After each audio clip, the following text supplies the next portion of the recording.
કાલે મેં તમને બધાને આમંત્રણ આપ્યું હતું કે અમારા ઘરે છે સત્યનારાયણની કથા, તો સાડી બાડી પહેરીને હું તો આવી જઈશ, પણ તમે બધાએ સાડી પહેરીને આવ્યા કે ના આવ્યા? હલો, અમે રેડી પછી થશું. સૌથી પહેલાં આપણે સત્યનારાયણ ભગવાન માટે સરસ મજાનો આપણે પ્રસાદ બનાવી લઈએ.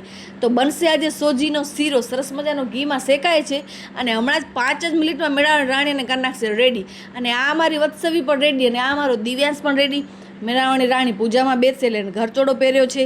મેં અને તનુ ભાભીએ તો સરસ મજાની યલો સાડી મેચિંગ કરી છે. આવી નાનકી વસ્તુમાં પણ અમે ત્રણે દ્રણે જેઠાણી ગોતી જ આવી કાંક ને કાંક, કેમ કે સાડી પહેરવાથી પણ કાંઈક અલગ અલગ પોઝિટિવ વાઇબ્સ આવે છે. હાલો, હવે સત્યનારાયણ ભગવાન પણ આવી ગયા છે, ગણપતિ બાપા આવી ગયા છે, તો ફટાફટ એમને સ્નાન કરાવીએ, એમને સ્વચ્છ કરીએ અને એનો સ્થાન ગ્રહણ કરાવીએ. તો સરસ મજાની પૂજા ચાલુ થઈ ગઈ છે. મહારાજ આવી ગયા છે, તમે બધા પણ આવી ગયા ને, તો હાલો ફટાફટ સત્યનારાયણ ભગવાનના દર્શન કરો અને કથાની શરૂઆત થઈ ગઈ છે હવે. તો બસ 1 2 3 4 5 એવા અધ્યાય હોય તો અમે સરસ રીતે એને એન્જોય કર્યા અને જીવનમાં ઉતારવા લાયક હોય બધું ઉતાર્યું. તમે પણ કોઈ પણ જાતનું છે ને પૂજાપાઠની વસ્તુ હોય ને એને પોઝિટિવ રીતે લેશો તો બધું મજા જ આવશે. ઘણી બધી વાતો કરવી હોય મારે, પણ જ્યારે વિડીયોઝ ચાલુ હોય ને ત્યારે હું વાતો નથી કરી શકતી, તેના માટે સોરી.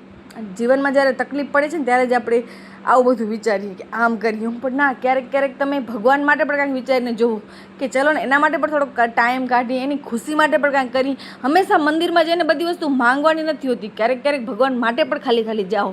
જે એમ નથી કહેતી કે હું જ એક વ્યક્તિ એવી છું, ટ્રાય કરજો એ વસ્તુને કે ક્યારેક મંદિરમાં એમને પણ જઈને ટ્રાય કરો. માંગ્યા વગર તમને ભગવાન બધું આપે છે, ઘણું બધું આપે છે બધેને. મહાદેવ તો એના માટે જ બેઠા છે.